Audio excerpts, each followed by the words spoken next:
Can we flash the presentation for Canlon again?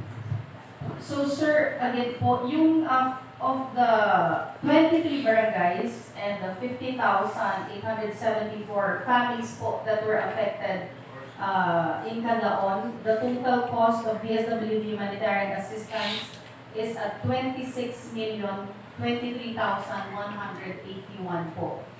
Breakdown of which is 8,032 family food packs amounting to 4,741,230, with non-food items consisting of family kits, hygiene kits, kitchen kits, modular tents, and sleeping kits amounting to 5,301,951, and financial assistance to 1,598 beneficiaries amounting to 15,980,000